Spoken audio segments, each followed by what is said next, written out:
Welcome to the Man Room. Welcome to the Man Room.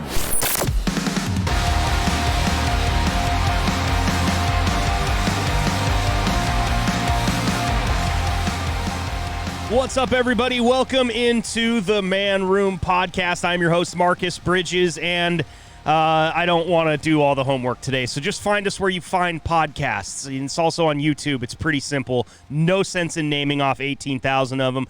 Joining me today, somebody that you've already heard on episode 3 of the Man Room podcast. He was part of our inaugural month, and so happy to have him back because a lot's happened since the last time we talked to him. Please welcome Chris Castles to the show. Thanks, buddy. Yeah, man. Thanks for having me. Always. I mean, you're one of those guys that I'm confident that I can pretty much call on a whim, and you'll be like, "Yeah, let's do it." And I really appreciate that because I don't have a career yet, Marcus. Well, I'm unemployed, so I get that. That's why we work so well. Well, I wanted to have you back on because I've been seeing on social that you have a new show that looks super intriguing at the Creek and Cave out in Austin, Texas, and I wanted to do my part to help promote it however I can from Oregon, but more than anything, just find out about what exactly it is and have you chat about it for a little bit because it sounds awesome. Thanks, Marcus. Cocktails is the name of the show. As if it was going to be anything different.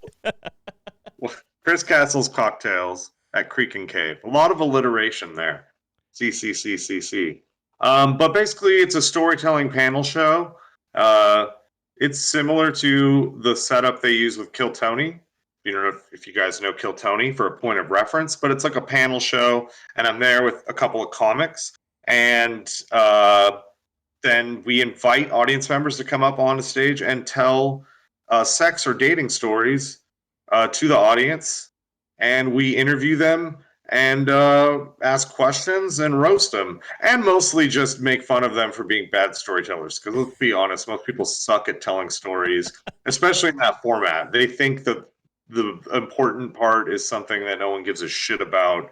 And then, so mostly I just make fun of that. I'm just like, hey, all right, hurry up. How long is this fucking story? Get to the point. But then we dress up in like 1920s, like speakeasy mixer outfits. So we're all going to be wearing tuxes because you don't want to hear someone talk about sex who's wearing like flip-flops and a dirty fucking t-shirt and shorts. You know, you don't want to hear about that guy's self-loathing. So you want to hear from a classy person. You know, you'll hear an anal sex story or whatever the story is going to be. I don't know. They're not going to be my stories. That's the best part. That's good. Yeah. I mean, I'll tell a story. I'll tell a story every time. Just to set the mood. Yeah. And so have you had a show yet, or is it kicking off next week, or did you already do one this week? I know it's pretty new. I'm doing it this coming Monday. Okay. So that's what I've been doing this morning is promoting the show. I go on and I individually invite people on Facebook. Isn't it ridiculous? I've accrued like 2,500 friends since I've been here on Facebook, just, encouraging people to add me after shows and things like that.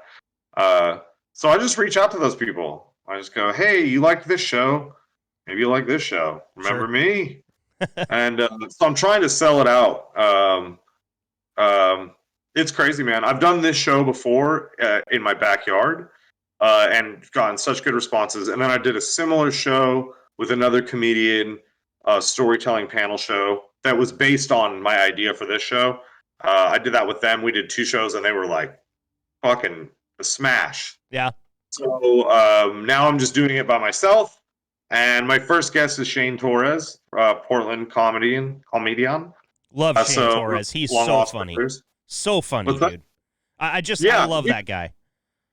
And it's crazy down here. So anyone who's watching this, if you're a comedian, whoa, it's crazy. So Creek in the Cave, the last several weeks, it's just been Joe Rogan doing like 3 days in a row. Last week it was Joe Rogan, Tim Dillon, and Tom Segura doing Monday, Wednesday, Thursday. Wow. They just did those days. I was in the green room with Whitney Cummings and Joe Rogan the other day. I talked to Joe for like 20 minutes. Just talked to him about Andy Andrist. Really? And he knows Andy Andrist? And Andy used to write on the Man Show when Joe Rogan and Doug Stanhope were the hosts. That's right. I forgot Joe was there at that point in time. Yeah, so I just go, hey, we got mutual friends. And then he's like, who? And we're like, Andy Anderson. And no one else would talk to him because we're all in the green room. And Joe's kind of being the cool older comic, being accessible for the sake of doing that. Mm-hmm. I mean, it's what the vibe I got, based on a speech he gave, actually. But Whitney was on stage, and I think Whitney was coming to hang with Joe after. So while Whitney was on, we're all just standing in the green room. We're the only ones allowed back there because we're the performers. And no one saying anything to him because they're fucking terrified of him. And so he's just making small talk. He pointed to this one dude's Crocs. He's like, oh, nice Crocs. And everyone's like, those fucking Crocs suck. But Joe's doing his best to make some small talk right now. Fucking American flag Crocs. No one gives a shit. But so I was just like, hey, man, we got mutual friends. We talk about Andrus. We talk about confronting Andy's sex abuser. And then we talked about me maybe going to jail. Yeah. And we talked about all that. And then he's the last words Joe Rogan said to me were, don't go to jail, bitch. And then laughed and walked away. So it'd be nice if it was that easy, right? He'd be like, Joe, you're the only person in Texas that can actually affect whether or not I go to jail. Please do. Yeah, and based on that conversation, Joe cannot help me.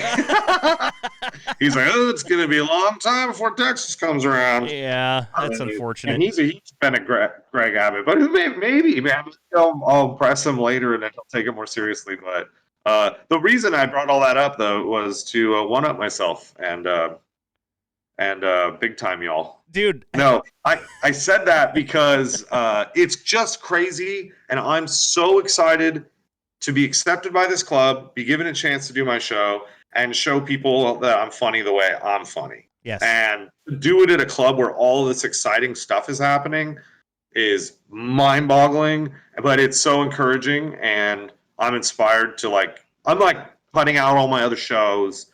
I am just going to do this show and work on my other projects. I'm so excited.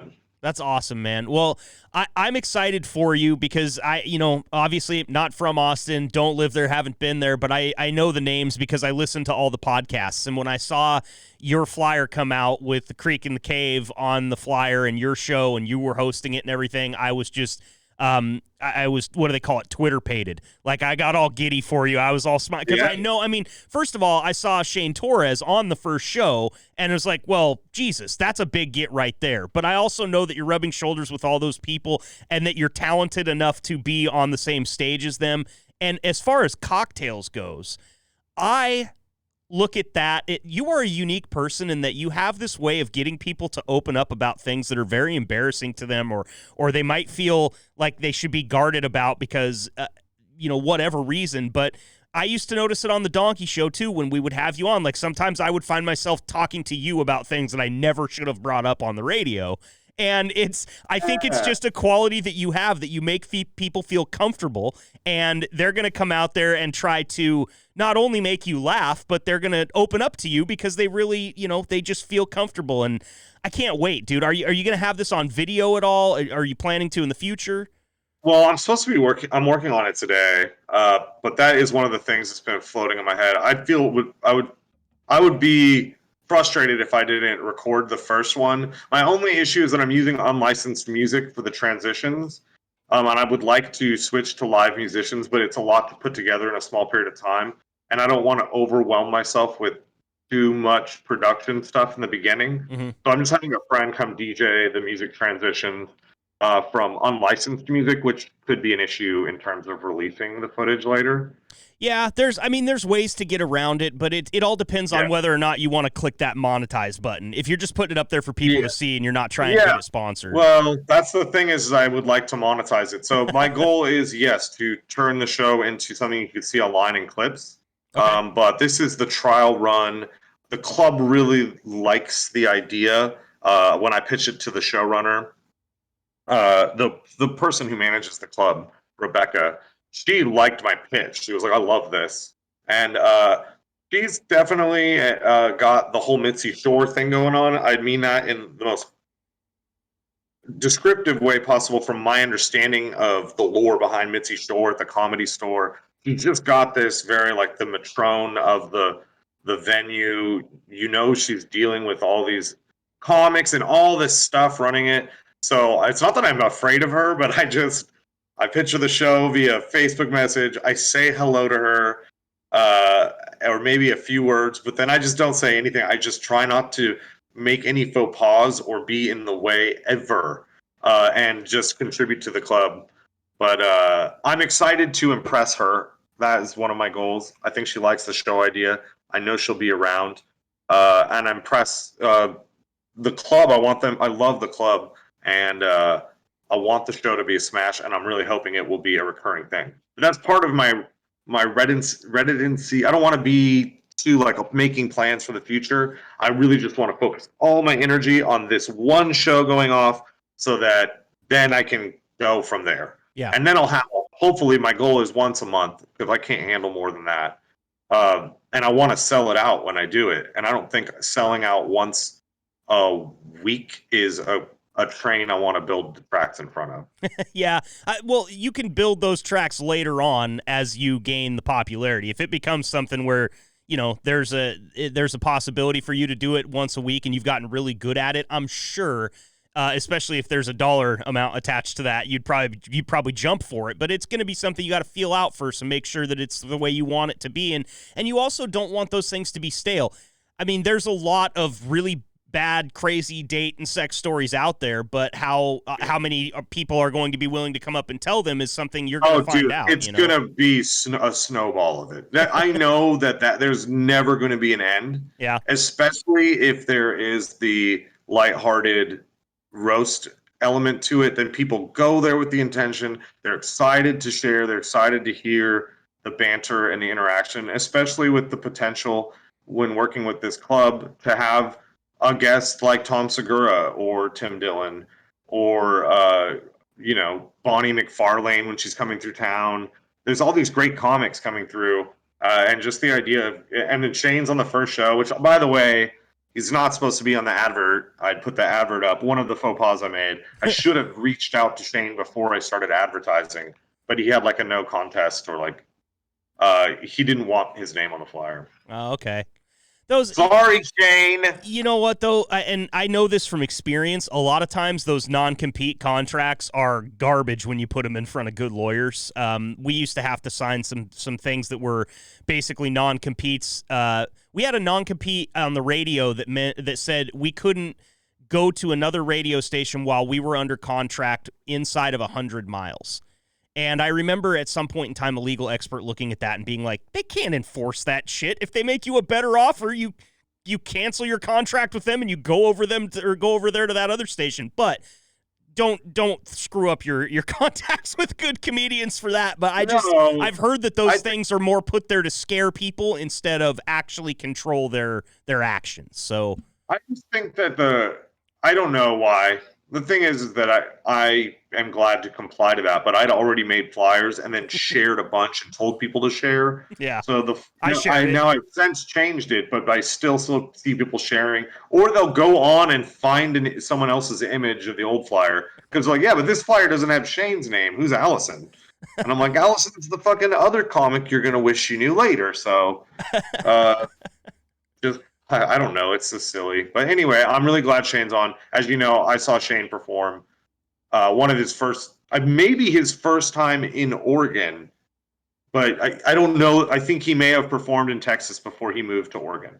But when I started out doing stand-up in Portland in 2008, I saw Shane then. Wow. And he just did one story every time about his father having a heart attack while sleeping with his mom, I think dying. I don't know if it's true or not, but that was the bit he would do. It was great, but that was the only bit he did. Yeah. And now he sees me and he's all successful and he's always like, what do you say to me? Last time I saw him in Denver, we did a show and he goes, oh, it's good to see you, man. Man, it'd be nice to see you tell new jokes. And I was like, you fucker, you did the same joke for 5 years. Give me a chance.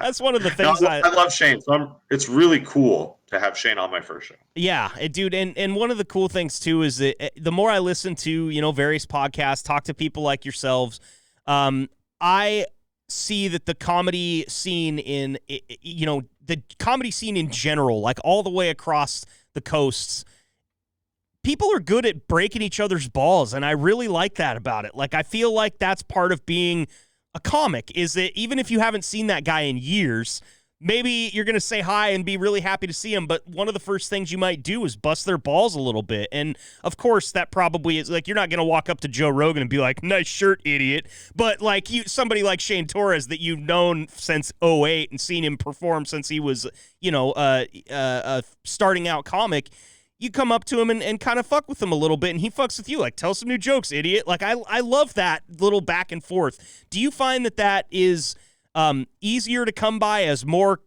comedians enter Austin, or is it getting more competitive and people are more likely to be defensive when you maybe compliment their Crocs? Oh, dude, comics are babies. You pretty much have to make fun of your friends. And, you hear about people like Patrice O'Neill who just give shit to everyone. Mm-hmm. But, and so there's that element. I don't know, dude. I just feel like I try not to talk shit to people I don't know, comic or not. I have straight up made fun of comics who I thought were my friend or thought someone I was like relatively cool with, and made fun of them in front of a small group of people and had them freak out on me, and we are not friends now. Uh-oh. And I was like making a joke they would make about themselves, and I realized, man, I just try and be as nice as I can to comedians. And then if we're friends and we have a good rapport, then yeah. And then I actually like you more if, as a comedian, I can just say whatever to you. I trust you more that we're there for the right reasons. Right. Yeah, that makes sense, man. And I mean, but sometimes too, and I know this from experience with different people, and I won't name names, but sometimes that self-deprecating joke that you tell that is like, oh, that's a joke they would say about themselves. Sometimes people see that as their only weapon, and when you take that weapon away from them, and then they can't make that joke about themselves, now they have to be defensive because they don't have anything else. And Are you talking about Mac Chase? I heard he's fat lately. What's that?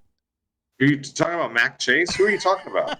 Name names. No, I'm not going to name any names. I just know that sometimes, especially when you're when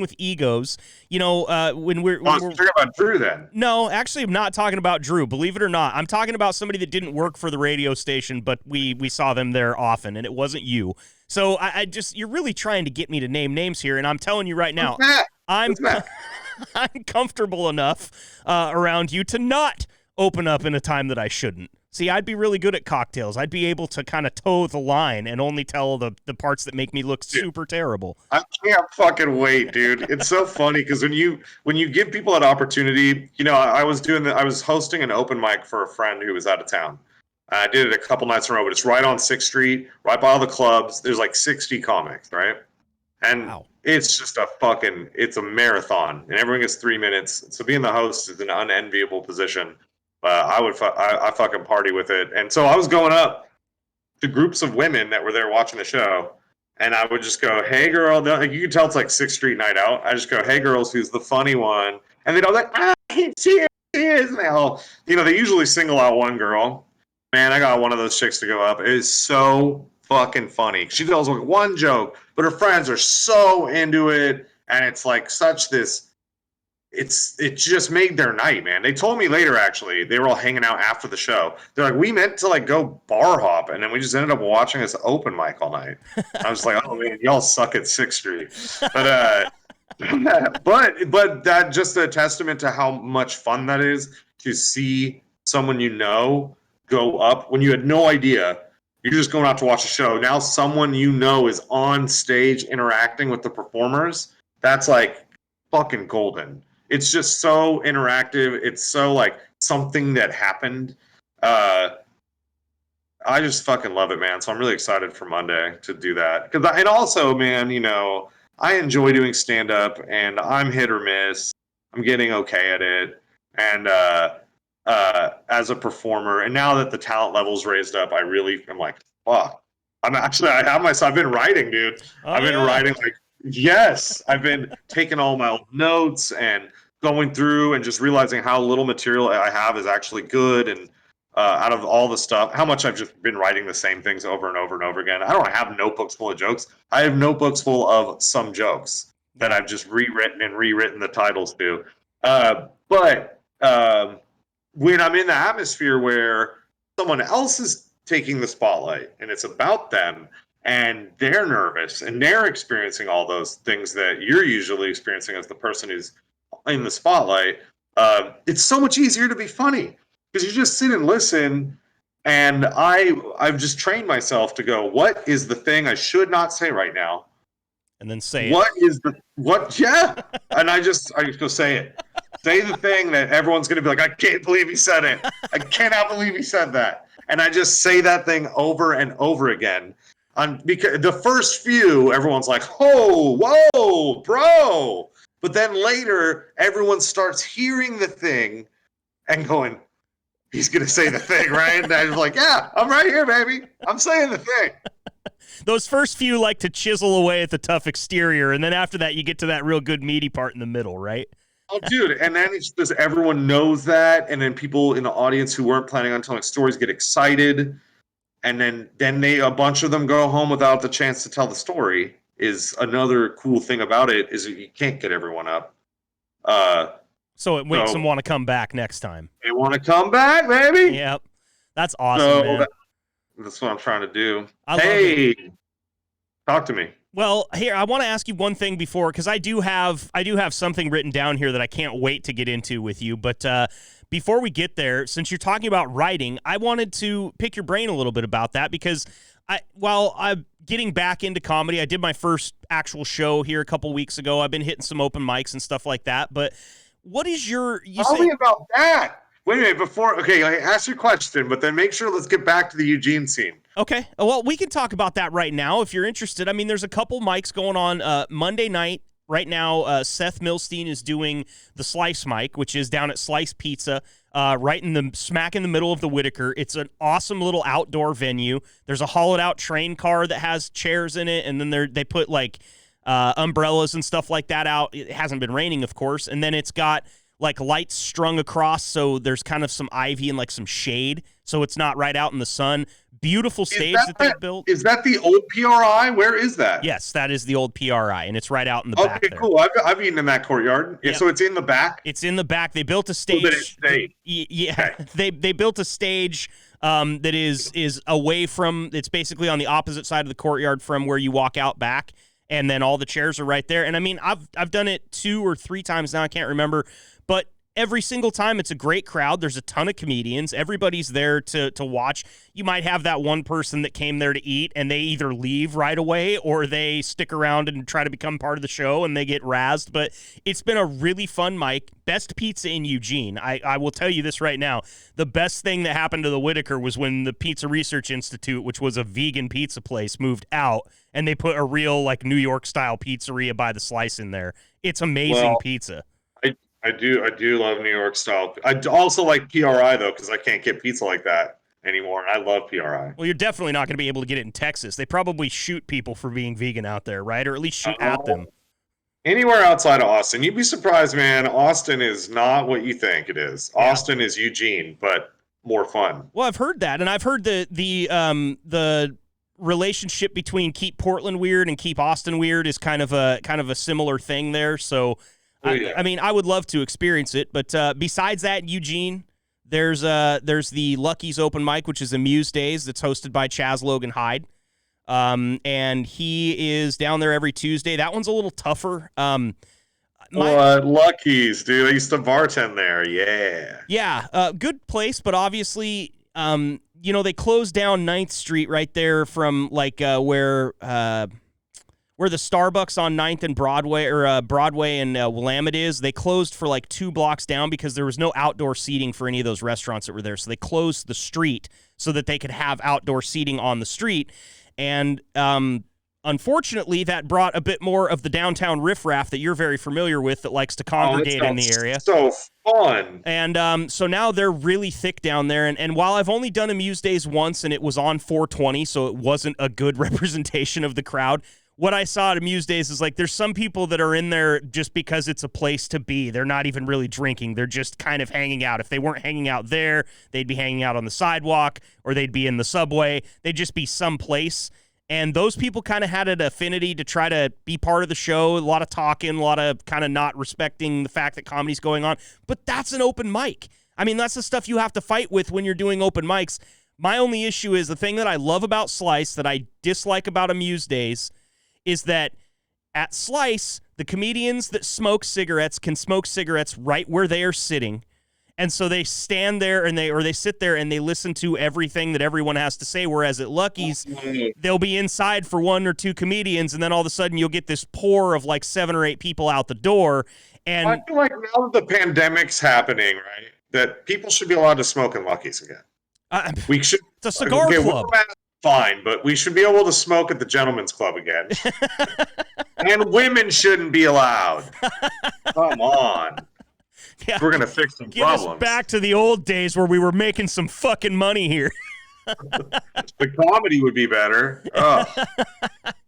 Oh, no, but, as far as that's concerned, they've got those 2 mics, and then Burt Walpack is doing Laugh Track Town USA, which is once a month feature at Tracktown Pizza, I think. James Blame has a show that he's putting on at various places. There's one kind of down by Cottage Grove. I think it's called the Village Green, where he's putting on showcases. Comedy again, yay! Yeah, I'm actually looking to go out and find myself a club that will allow me to do a feature not me feature, but will allow me to do a show that I can host once a month. Kind of pay you to do a show. What's that? Allow you. Pay you to do a show. Yeah, you're right. I try to go in humble because here's the deal. With the Donkey Show, we used to be able to be like, hey, we're going to be here on Tuesday, and then everybody would go there. I don't want them to necessarily think that all follows me because it's been a little bit of a hard pull to get back to that same audience we had, and the people at the bars will recognize me from the Donkey Show, not from my comedy. So I just try to be humble. You just fucking take them. You go there. You listen to me right now, Marcus. Okay. You go there and you say, do you want comedy? Because I can bring comedy. If that's what you want. You got to start these negotiations from a point that you have something they want and get paid. Okay. Fucking, if you're watching this show, you're a comedian, get paid to do it. Yep. Unless you're doing an open mic or you suck. Yep. Then yeah, but no, it's true. I mean that show I did down in Medford just a couple of weeks ago. All I had to do was when they asked, I was talking to the guy that was booking me. I was like, "Hey, is this a paid gig?" And he's like, "Well, not normally for your slot, but I could pay you." And it's like, okay, yeah, that's exactly. It's like I would have gone down there and done it for free, but it's better that you're kicking me down some gas money. So I just mean but also that's great and good on you for asking. But if you're starting a show and you're producing it, you should be getting paid, or don't do it. Right. No, even at open mic, I charge to be there. I'm offering a service. Yeah. I'm just saying. It's tough because of the way that you forget the state that I live in. These places have been open and shut and open and shut and open and shut. So I'm trying to, I think, approach with a little bit of caution in that there might not be a huge budget for these types of things. But at the same time, if I time it correctly, the scene will have rejuvenated enough for it to actually be a plausible thing to do once a month with different comedians that are drawing and are funny, and deserve to be there. Because there's a lot of funny people, dude. I mean, it's crazy only not doing comedy for just as long as I did. It was a couple of years ago was the last show that I'd done. I go to these open mics now, and there's 20 people there that I've never seen or met or heard from before, and they're good comics, Everyone's experiencing that. I'm sure it's not that good, but, I get it. I'm trying to give them credit, man. There's some of them that are still doing... I mean, look, some of those faces are the same that you would recognize from back in the day when you lived here, and there's some of them still making the same mistakes, but I still go out because it's entertaining to see that. So you wonder when they're going to learn, but... open mic comedy is fucking hellhole. Go ahead. So what I wanted to ask you about your writing process is because I kind of have an interesting writing process, and I realized it out of nowhere the other day, but I kind of write like essays when I write my comedy. When I sit down, like I start typing out a thought, and it becomes like a full-on paragraph. Like literally I could turn it in with, punctuation and correct grammar and everything I could turn that into a college professor, and whether or not the content was any good, it would be like a well-written essay. Is that how you write, or do you do more short-form stuff? Or are you just jotting down ideas, outlines? Like, what's it like for you? All of it. I do all of that. So I do the essay thing that you're talking about, or like journaling, where it's not really necessarily a joke, but like a gripe or something I'm feeling. And I do think there's something about that. If you start from what you're feeling, like what you have to say, that's really great. If you start from with what you actually have to say that isn't necessarily funny, then you at least now you're like, okay, well, I know that I'm talking about something I believe in.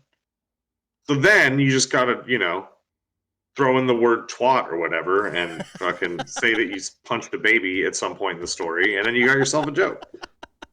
That is pretty much that. If you can get twat and baby punching in the same punchline, then you've won comedy. I think you can quit. But you just basically then you from that you take that big hunk and then you figure out, okay, well, what's funny about what I have to say, and then focus on that instead, because what's funny, sure, have context, bring up a topic, have something to say, but then what's funny about it, and then hopefully by reducing it down to some joke form, some joke or observation about it, then people can deduce from your joke your point of view. Mm-hmm. But when you're doing stand-up, it's not really, you don't want to fucking bore people with context. So it was a Tuesday.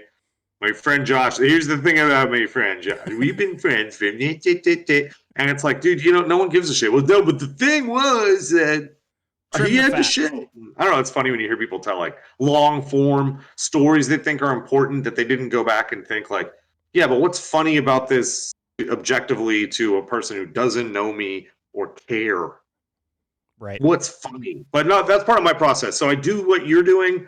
And then I also like right now what I'm doing is I'm going through. I took a blank book and I started just writing down old thoughts and jokes from other pieces of paper and books I have. Like here's this box is like an old set. Even though I wrote some of these jokes down previously, I just put it down as a set so I can see, because a lot of my paper are just sets I wrote that day. That's when I get my most writing done. Mm-hmm. It's like, I have a show tonight. What's my set tonight? Yeah. And I try and work on it in the day so that I have some idea, because otherwise I'm all over the place. I don't really have like a set in my head that I've been working on. So I have to take a bunch of jokes, curtail it for that show. And then when I go to the show and I'm there, the circumstances sometimes change what I'm going to say. So then I'll take that set that I already rewrote and memorized, rewrite it to include new thoughts or considerations, and then pace around nervously and lock that in with any riffing I have planned, and then that's my set. And then the writing I'm trying to do now is after that. Once I'm off the stage, all of those, fuck, I should have said that. Oh, I fucking forgot that. I go back through my set, I mark what jokes I did get, what jokes I didn't, why, any observations, anything that came up, any mistakes I made, any poor choices I made that I kicked myself for and really hurt right after the set. I go, what would I do differently? How could I have done that differently? And write those things down. I got to get better at that. My main problem is I start to get so amped up for the show that when I walk off the stage, for me, the night it's all handshakes and networking and having a few drinks. I never really do that post-show reflection, and I feel like it's a really good idea because not everything works every time, and some things work in one way that they won't work that same way at a different place. So I've never really thought of it in those terms that like, hey, sit back and reassess. I mean, obviously, if it's recorded or if it's on video or something, you can listen to it, but that reflection right after you walk off the stage when those feelings are still fresh in your mind is probably really good for your process, I assume. Yeah. Oh, and I don't do it. I'm just saying it because I know that it would be smart to do. I don't actually do it. No, but I do have, especially if I have a bad set, that's the most crucial thing. And the only thing I can be excited about when I have a bad set is as soon as I'm done, those thoughts and that torment you go through where you don't even want to stick around, you ghost out because you're like, oh, fuck, I don't want to talk to any of these fools after that. I don't want them to say good set to my face because I know they're fucking lying and I thought we were friends. So you got to fucking go straight home. That drive on the way home, all those things, fuck, I should have done this, I should have done that. Those are your lessons, and that's the best writing you'll ever do. Right before a show and right after a show, that writing of right after a bomb, those moments ago, I could have said this. If I could go back right now, and that's why if you have a bad set, it's good sometimes to go do another set if you can somewhere else and go, okay, now don't make those mistakes. Try it, do the things you would have done. And you know what I mean? Oh yeah. I feel like that's a good mental space to be writing in. And it's a good way to feel like you didn't it's a good way to embrace the bomb. Mm-hmm. If you have a bomb, you can even, as you're having the bomb, go, okay, when I'm done with this bomb, I'm going to fucking have some serious self-reflection to go through, and then I'm going to write some new shit and be really excited to perform next time. And that will make you bomb less. Yeah. Because you'll start to care less, if that makes sense. It's really funny when you feel yourself attached to the bottom of the Enola Gay and they let you go right over Hiroshima and you're just falling to the ground and terrible things are about to happen. It's an interesting perspective to have because, and you know, if you're a musician, you might have had this happen during a song, or if you're in a play or you're an actor, you might have had this happen during a scene. But sometimes for a comedian, it happens during a whole set. Like there's not it might just be one joke that bombs, sure, but you could just be dropping bombs all across the country. And it's a real interesting feeling to have when you can step out of your body and see it happening. It's terrifying, to be honest, but having felt it just a couple of times in my life gives me real respect for what that feels like. And I don't say I've only bombed like that a couple of times. I've only been self-aware enough to step away and see it happen like that a couple of times. Dude, so I bombed so hard the other night at Speakeasy downtown. I bombed this is like 3 weeks ago now, maybe even a month now. Like 3 weeks ago. I bombed so fucking hard that I quit drinking. Like you quit drinking altogether, or just that night? Quit drinking. Wow. I bombed so hard it made me quit drinking. Wow. I bombed so hard that I've been writing several hours a day now. Wow. So it was a real life-changing event. Oh, dude, it was the most. I was like, I can't let this. And people were like, you didn't bomb that bad. And there was this whole like brigade of Colombian cars outside. It's right on Congress downtown, big strip downtown. And they had the bay doors open, so the bars open to the street. And there was like 6 or 7 cars with Colombian flags all honking because of what's going on down there and the cops killing civilians and all that. I didn't know about it then. I was just like, what the fuck? But the thing is that it ruined my set for like 3 minutes. They're honking. I couldn't do anything. I tried to embrace it. I did okay at it. I said, what flag is that? Someone said Colombia, and I was like, fuck Colombia, you know, whatever. But I already made all these poor choices before that happened. Yeah. And I knew that. And I was already bombing before they came through. And then it was like, oh, well, that's why you bombed. And it's like, no. I bombed because of choices I made before that happened, and I bombed so bad I won't even accept that they derailed my set. Yeah. I won't accept it. I know I bombed. If I fucking hurt, bro. Dude, I'm sorry. I'm sorry. And so were you drunk and you thought that had caused one of the things that caused it, or? I had one drink. When I talk about poor choices, man, there's just a Bill Hicks quote about it, and it's like the whole like there's no bad audience, there's only bad choices. And that I have stuck to that, and it makes so much sense to me. There's only bad choices by the performer. When you go and you're a comic, you read the room, there's choices you make, whether it's to be prepared, to show up early, to make sure if you're not prepared, which is one thing I didn't do. They threw me up first, and I said, please. It was a fucking packed room. They were there for it. It was amazing. 100 plus. Wow. And I fucking just ate a dick to like very minimal reaction. And everyone kind of was like, well, all right, buddy. Okay, are you done? And let's get a comic up there. It was fucking. And it was so fucking bad. And then my buddy Ty went up and just for 3 minutes just made fun of my set to fucking standing ovation level audience reaction. Ouch. Just fucking crushed me for 3 minutes. I was laughing harder than anyone else. It was so fucking bad. But anyway, Yeah, let that that's be a just lesson it. Like, to you. yeah, you just said it right there. You characterized it right there. I was laughing harder than anybody. It was so fucking bad. That like those two. And he destroyed me. He was making such good. Man. He was like, "Wow." He goes, "They're bombing people in Colombia, but not as hard as they bombing right here." And just like real basic level. Ty is, you have to know Ty to know how funny it is. Ty is a Vietnamese guy who sounds like he was in special education, uh, and still is, but is an adult now, but goes back to the high school special ed class still. You've talked quite highly of him on this podcast before. Funny dude, it sounds like. I can't wait to actually see him. Well, wait till his special. I just finished coloring his special yesterday. No, the day before yesterday.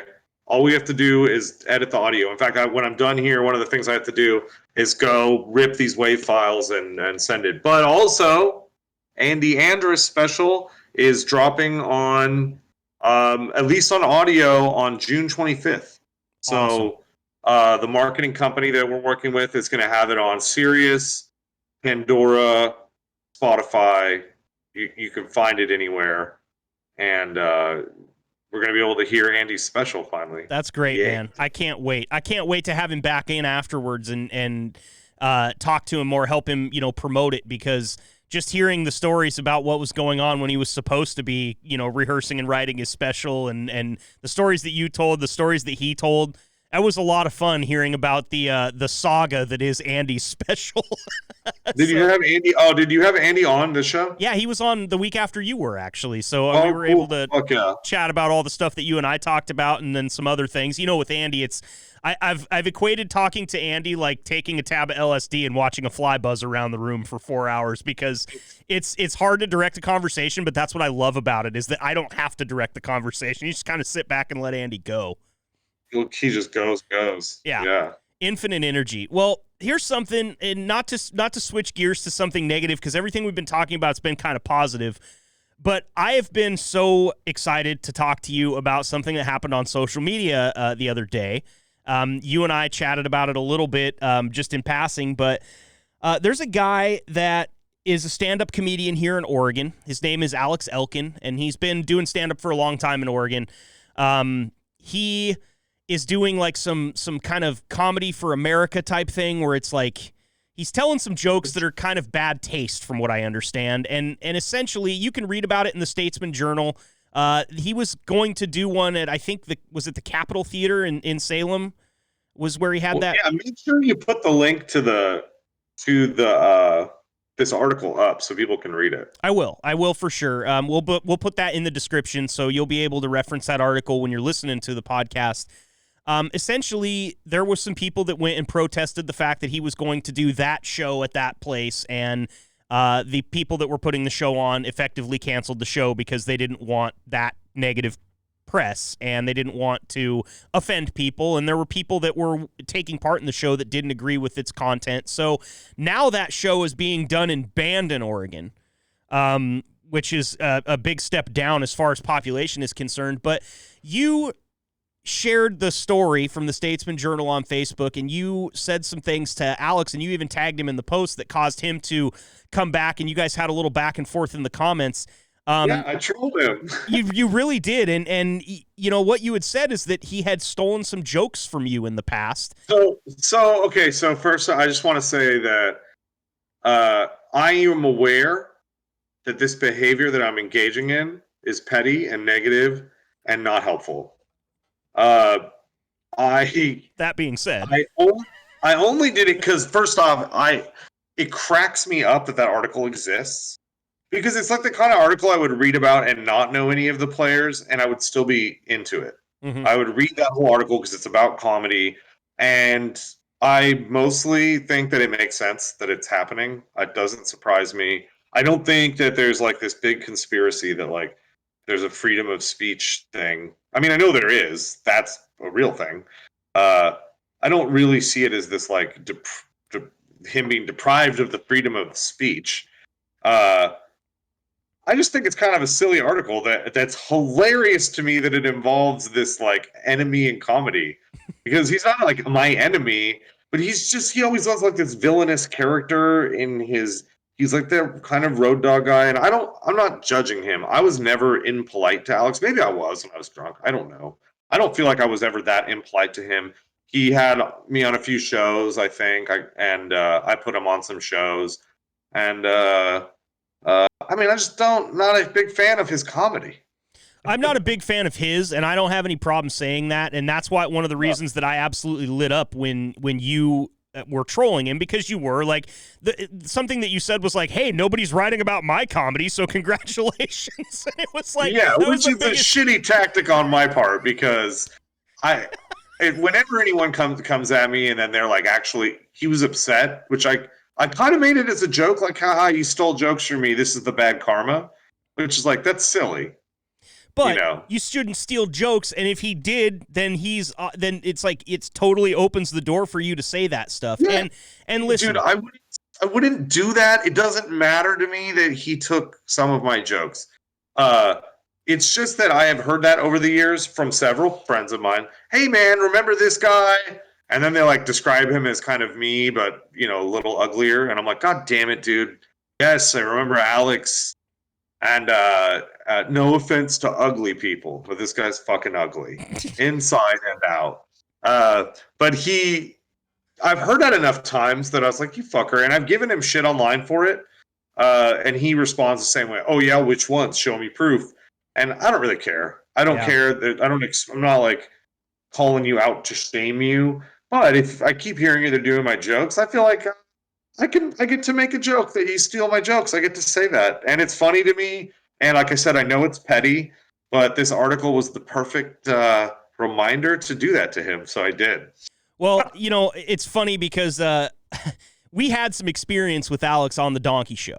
And a lot of people don't know the story the way that it actually went down. And that's one of the reasons that I was super excited to talk to you about your experience with Alex and see exactly what you thought about him, because I have some very similar feelings. And, right after Tanner got fired on the Donkey Show, somehow, some way, Alex ended up in the studio. And I don't remember if we invited him in because he had a show or what. But I remember all this stuff happening. Him and that guy Chris had a show. Well, so that happened afterwards because we were trying to find a third member for our program. And we thought, the first time he came in, we thought he was pretty funny. But after that, it was like, before he was even like a member, if I'm remembering this correct, before we had like said, okay, you can come be on the show as a regular, which we never did say, he was trying to like, I need to learn how to run that board that you're running. I need to learn how to do all that stuff with the sound effects that you're doing. I need to learn all the technical stuff. It's like, really, what we need you to do is sit over there in the corner and shut up until it's time to be funny. We don't need you to come in here and try to run the whole spaceship. That takes years. And, it's not that I couldn't teach you, but that's not why I'm spending my time here today. Like, and basically what he was trying to do was almost weasel his way in and take over the show. He wanted that show for himself, is the best that I could fucking see from it. And when there was some sort of falling out, I don't exactly remember what happened. I think there was a spat on the air and we kind of just been like, no, this isn't right. We're not going to do this anymore. He went home and he drew, because he's actually a pretty good artist. He drew this cartoon picture of all the things that he thought the Donkey Show were, which was me standing in a pair of shoes that were like, like if you imagine putting a Barbie doll in Shaq's shoes. I think I saw this picture. Yeah, he drew that because he was saying that the shoes that I was trying to step into, which were Tanner's, were way too big for me to fill, and I'd be the first one to fucking tell you that since I was terrified. And he made some cracks about Drew in that picture, and he made some cracks about the station. Long story short, they ended up giving him and another comedian who was, I think the dude had been in trouble for like bank fraud and shit like that and tax fraud. Chris. Yeah, Chris. They gave them a show on 1450 AM, which was an AM station that was piped out of Albany. They did the show from Eugene, and you couldn't listen to it in Eugene. That was the funniest fucking thing about it to me. But they also, it looks like I just lost Chris for a second. He'll jump back in here in a minute, but they were basically cut off the air eventually because the stuff that they were doing wasn't like allowable by like FCC standards. Like it wasn't just that it was, you know, they were doing stuff that wasn't funny or they weren't pushing through enough numbers or something like that. This was actually like pure and simple. They were doing things that they weren't allowed to do on the radio, making prank calls and stuff like that without telling people first. All these things you're just not allowed to do, and they were eventually taken off the air. And I forgot about the guy, to be honest with you. I knew that he had done some kind of tour that he called the Careers on Fire tour, and really what actually happened was he was supposed to help his buddy move across the country, and he just booked a bunch of fucking comedy shows while he was driving the U-Haul across the country, and I don't think he told the guy that he was moving. So he's just like takes this guy along with him, and yeah, Careers on Fire tour there. And look, he's going to listen to this if he ever does, and he's going to say, oh, well, thanks for the publicity, and do that old thing, and I don't care. The reason I'm not worried about bringing up his name on this show is because I feel the same way about him that you do, in that I feel like he's got a little bit of evil inside of him, and I don't know where that comes from, other than the fact that he looks like a poorly drawn Disney villain. You know, I mean, I don't know. It's the part of me that like doesn't want to be petty beyond the amount that I was.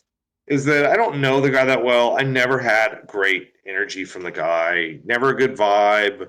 He always kind of treated me like, oh, you're not a comedian or whatever, which I felt about him. So right. He's a fucking road hack. I don't mean to be negative, but he's a fucking road hack. He would do like the Chinese eyes and do shit like that, which is why he wasn't allowed to do that show. Yep. And he called BLM protesters, like, whatever you think about the Black Lives Matter thing, like, it doesn't matter where you stand.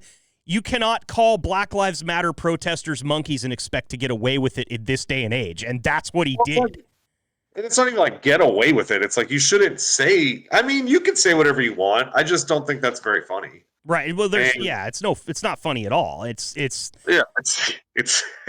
funny like in like that it's like, wow, dude, you're fucking, what's wrong with you? What is it that makes you laugh? Yeah. Like that like you're like, haha, monkeys. But I'm just talking about, people are like monkeys. I'm not making that connection. No, that's not what I'm doing. That's what's funny to him. Is that he's like, oh, well, you guys are just drawing conclusions. See, yeah, duh, dude. Black Lives Matter monkeys. What's wrong with you? Right. It's like you wanted me to draw a conclusion, and that's why you said what you said. And if the comedy is me drawing the conclusion, then fine, but you're not very good at comedy if that's the case. And the other thing, one time he really pissed me off, and this is petty too, and I know that, and I'm okay with that. I started this podcast so I can be petty whenever the fuck I want to. And one time he was talking about Donk Gong comedy, which, we did for a long time down there at Taylor's. We all sweated through it. It was never a great crowd. The comedy was always, being thrown together. It was kind of ramshackle. People worked on new stuff. And at one point in time, I think this was maybe during the spat that we had on the air, he told us, I came down to your stupid open mic and played Captain Save-A-Show for like 3 weeks in a row. It's like, Captain Save-A-Show? You were performing in front of all the same comedians we performed in front of every fucking week, and nobody there liked you. You didn't save the goddamn show. That overinflated sense of self-worth to me has always really bugged me, because we're out there, we've got 18 comics that come out to that show that are way better than him, and then he's going to come on the radio show the next day and call himself Captain Save-A-Show. I don't like people like that. That's the show. Yeah. And to be fair, I did that to you guys once too, but Drew was fucking with me. Drew would be like, yeah, come down and do the show. You're up next. And then I'd be up 3 comics later, and I was like, what the fuck? I'm drunk right now. Don't fuck with me, Drew. And then I flipped out and was like, you guys just fucking use me. So, oh shit, maybe I'm more like Alex Elkin than I'd care to be. Not even, dude. You wouldn't have gotten a second call or even a first one for this podcast. My wife asked me once, like, it was probably, 6 months ago when I was thinking about putting the thing together. She's like, ooh, you could go on and fight with Alex Elkin. And I was like, I wouldn't give that motherfucker a platform to stand on if it was something that was going to save my life. Like, it would be kind of funny. It would be kind of funny to interview him though, because he is such a blowhard that he kind of exposes himself. Like, first off, I would never accuse him of being a joke thief if I didn't hear about it from 3 different fucking people that you trust, and people that know it's your joke, which means they've heard you 100 times. Yeah, And also, like, I'm not mad. It's fucking hilarious. My jokes sucked. They were so bad then. So you're stealing from like my first years. Oh, that you can't come up with something better than what I said. You fucking suck so much. I don't do my jokes. Your jokes made you quit drinking. Yeah, I steal from better comics. Don't steal from someone and then when they call you out, be like, "Oh, open mic Chris Castles, you suck." It's like, "Oh, dude, well, you stole from me." Right. So you're only you. Yeah, exactly. You're only kind of describing yourself there. And here's what's funny. There was a mention in the little Facebook back and forth where you were trolling him that he had performed the stolen joke of yours while opening for Carlos Mencia, which you can't fucking write that. You can't write that. The irony of that is that joke that he stole from me, I wrote with my first writing partner.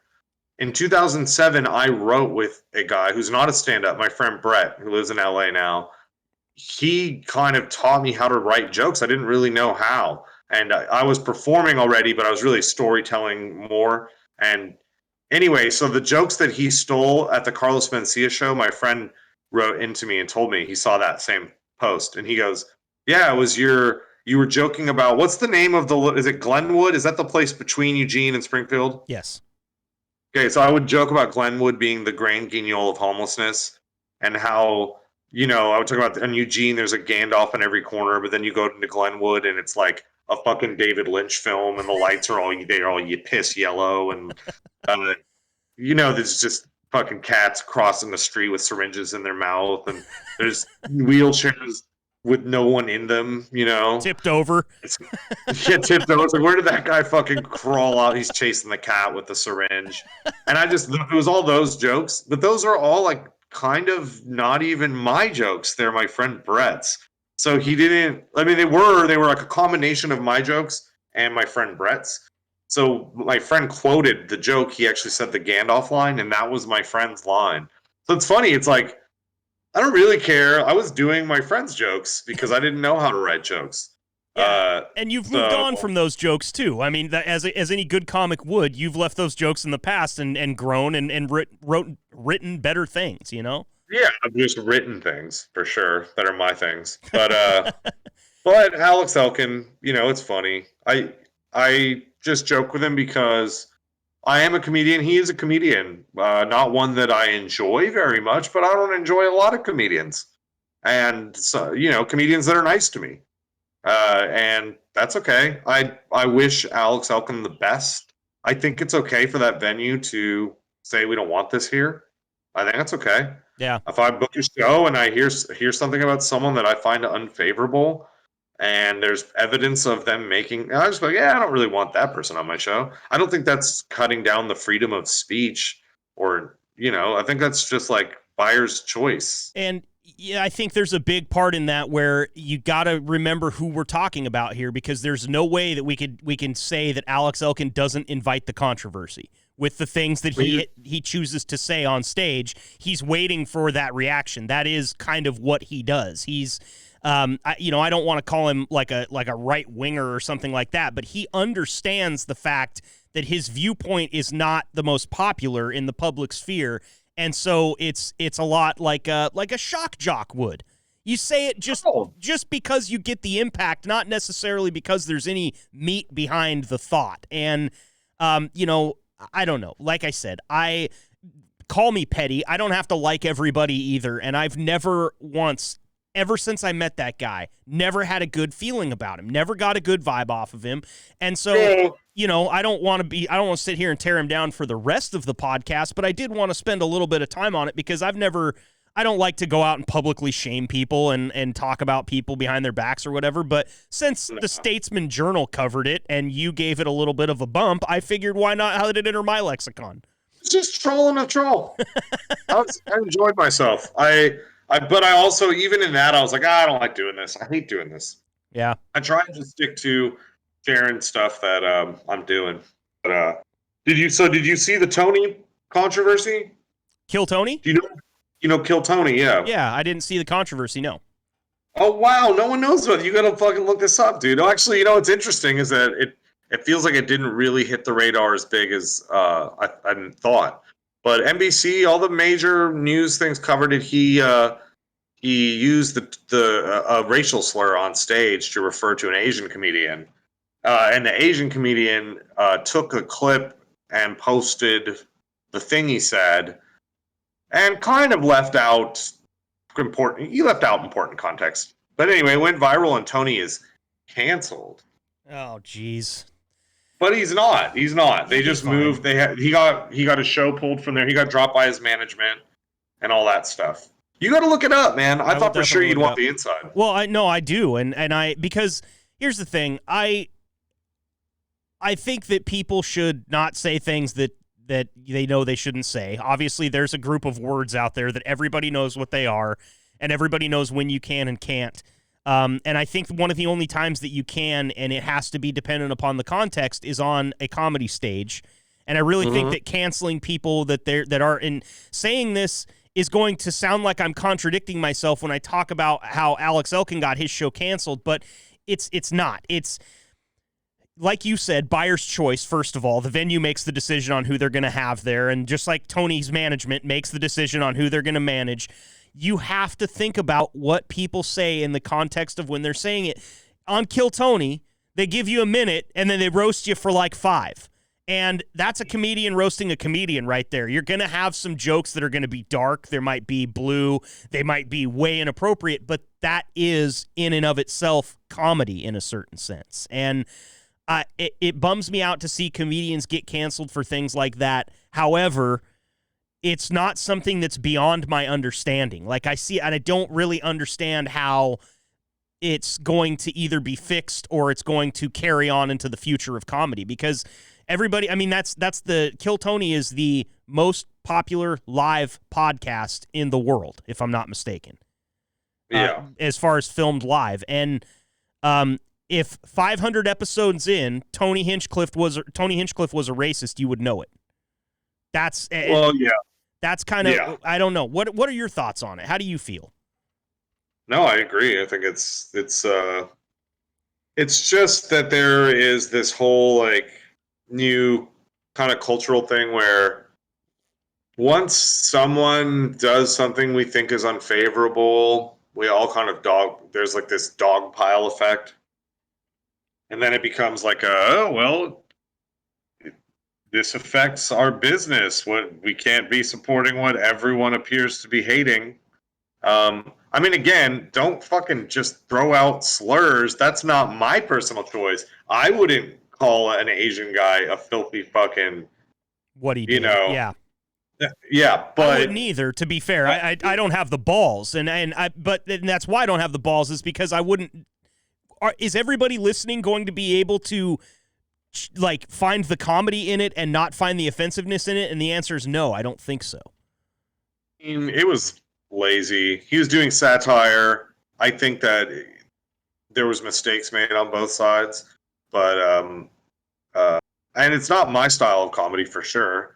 But I do think if you're gonna say that at any point in time, that's the place to say it. It's the only place that you can say it, and that's kind of what's weird about it. Is it's like in the same breath we're saying don't say that, we're saying, well, if you're gonna say it, that's the only place you can say it, but also don't say it. I'm saying it's not for me. I'm not saying don't say it. That's the thing is I don't think you should not I don't think that you should not say anything personally. I am careful about what I say, and I think about my intention. Yeah. I have personally put a lot of thought into that recently, and more recently than ever before, which is, all right, what's the intention of what I'm saying? What am I trying to say by saying these things? But some comics are just got different styles, man. And I think that in the context, and you should watch the clip. I will. And maybe some of you listening have seen the clip and watch the longer clip that Ari Shaffir released that gives you the context for why Tony did what he did. And then you go, all right, well, still kind of shitty, but what is also shitty is this other comic taking the clip, posting it up, saying, hey, I opened for the great Tony Hinchcliffe, look what he had to say, and then just posting 30 seconds of the worst part, without any context, and then clout chasing and using it to get on TMZ and all this shit. It's like, oh, dude, hey, that's really, are you a comedian? Yeah. And dude, and I okay. hate too that dogpile effect that you talk about tends to be people that are fighting a lot of other people's battles for them. And you got the little kitty there. What a cutie. Yeah. If you're not watching this, it is available on YouTube, so you can see Chris's little kitty. It's crawling all over him right now. I hate that. Like, for instance, I use this as a good example. I look at the arrest records of the people that are protesting police brutality in downtown Portland still, and they are the whitest group of white kids that you'll ever see. It's just a bunch of woke white kids out there fighting, and I'm not to say that they're the battle that they're fighting, that they see a reason to fight, whatever. I don't necessarily agree with their tactics, but you know, it's a freedom of protest. We have that in this country. You can peaceably assemble and try to affect change. And in a lot of avenues, it's one of the only ways that you can affect change as just a normal citizen, is to go out and be seen protesting something that you don't like.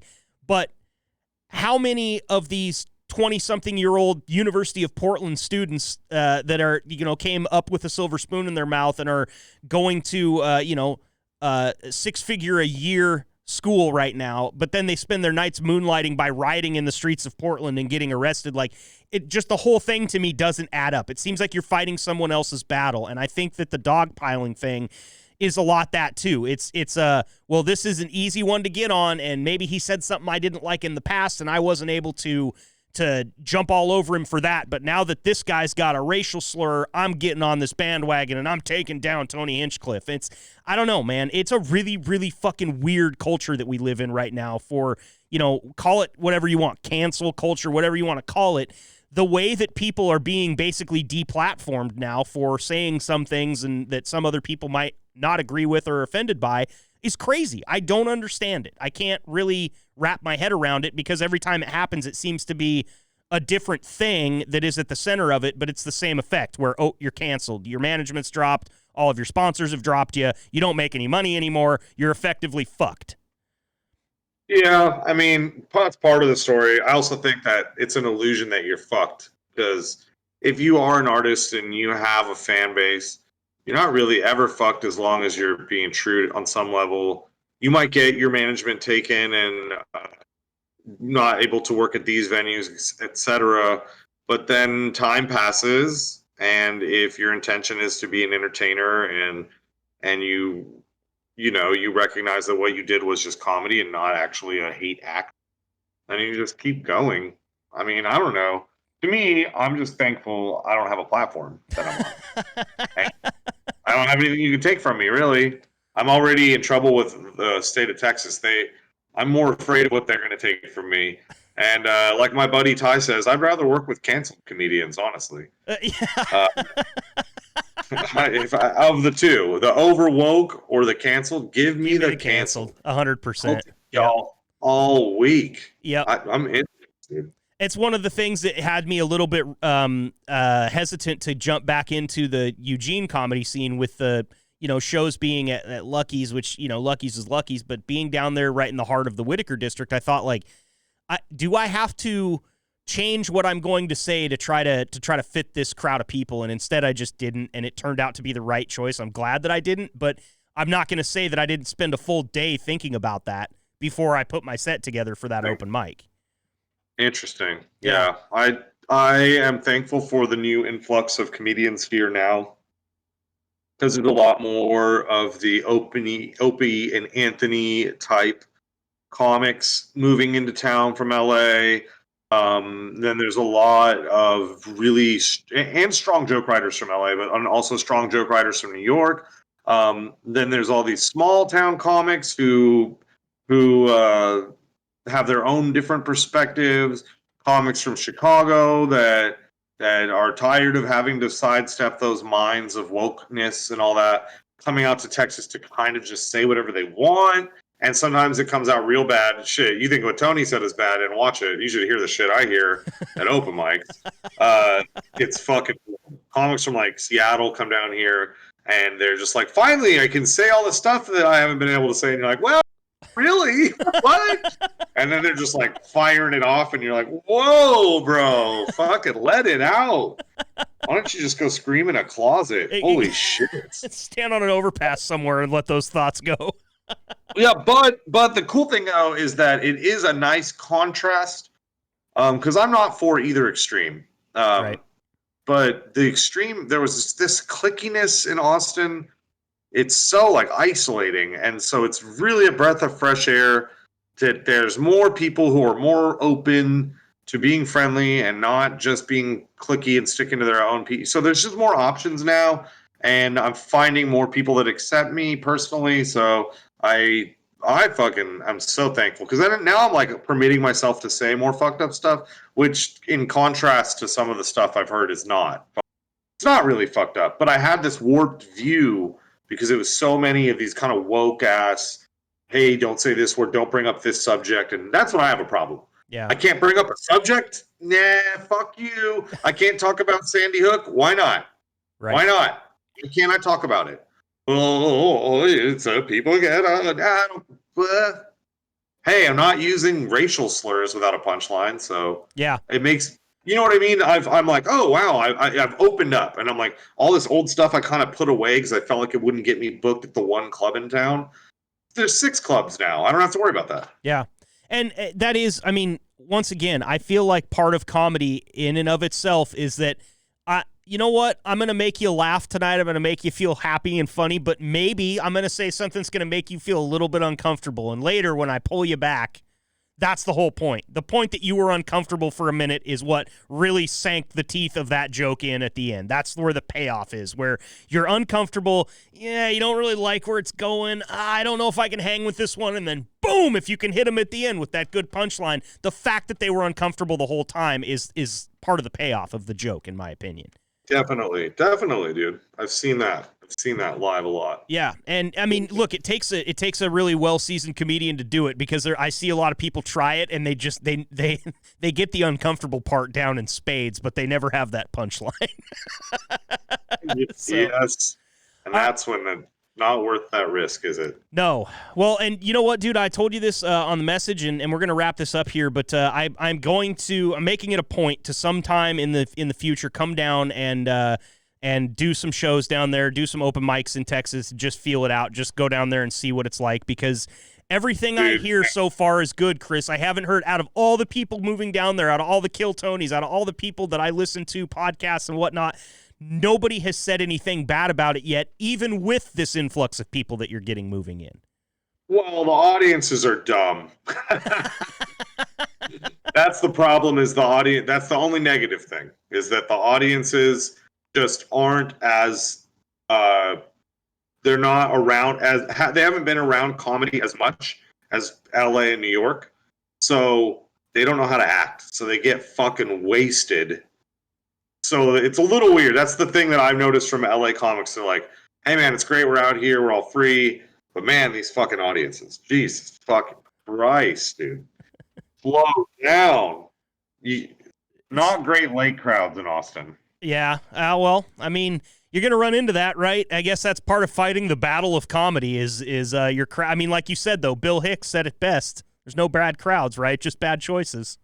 Bad choices, dude. Like moving all of your house from LA to Austin thinking it's going to be a utopia. Going to be some bad parts. But, hey, thanks for having me on, Marcus. Dude, thank you so much for taking the time. Once again, I always love talking to you, Chris.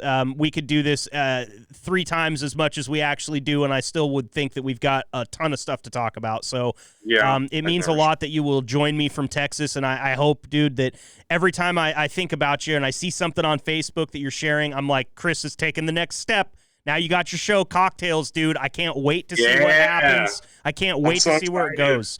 In fact, like I said, I would like to come down there and do your show. I would like to come down in a fucking 1920s tux and try to throw down some funny. Because I got some sex stories and they're all embarrassing.